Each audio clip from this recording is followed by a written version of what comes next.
কোশ্চেনে বলেছে সমাধান করি, অর্থাৎ এখানে 2^x+2 প্লাস 2^x-1 সমান যে 9 আছে, এখানে এই যে x আছে, x সমান কত, এটাই আমাদের কোশ্চেনে বের করতে দিয়েছে।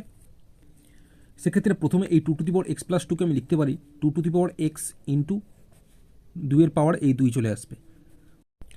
এরপর এই প্লাস দিয়ে এখানে কি আছে 2^x-1, এটাকেও আমরা আগের মতো লিখতে পারবো 2 এর পাওয়ারে এই x লিখলাম ইন্টু 2 এর পাওয়ারে এই -1 লিখতে পারি, সমান 9 যেরকম আছে লিখলাম।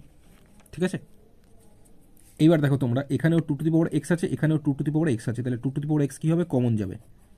কমন গেলে প্রথমেরটা কি থাকবে 2^2 মানে 2 2 4 থাকছে, প্লাস পরেরটা থাকছে 2^-1, এই 2^-1কে আমরা লিখতে পারি 1/2।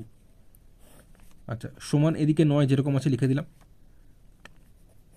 আচ্ছা, এবারে 2^x গুণ এখানে 2 যেরকম নিচে আছে থাকবে, এরকম গুণ হয়, যোগ দিয়ে ওপরেরটা বসে যাবে, মানে 2 4 গুণ করলে কত 8, 8-এর সাথে 1 যোগ করলে 9, 9/2 সমান এখানে 9 যেরকম আছে লিখলাম। আমাদের যেহেতু x এর মান বার করতে হবে, তাই এই 2^x কে শুধু এদিকে রাখলাম, সমান এখানে 9 যেরকম আছে লিখলাম। এখানে গুণ দিয়ে 9/2 আছে, ওদিকে গেলে এটা উল্টে যাবে, তো 9/2 এদিকে আসলে উল্টে যাবে, 2/9 হবে। কাটাকুটি করলে দেখো 9 9 কেটে গেল, তাহলে শুধু এখানে কি থাকছে, 2 থাকছে, এই 2 থাকছে। এখন 2 এর পাওয়ারে কিছু নেই মানে আমরা 1 ধরতে পারি, মানে 1 বলতে পারি, 2 এর পাওয়ারে কিছু নেই মানে 1 আছে। তাহলে এখানে বেস দেখো 2 আছে, এখানেও বেস 2 আছে, সেম থাকায় এই 2কে আমরা পরের লাইনে লিখবো না, সেক্ষেত্রে এই 2 এর পাওয়ারে যে x আছে x লিখবো, সমান এখানে 2 এর পাওয়ারে যে 1 আছে 1কে লিখবো।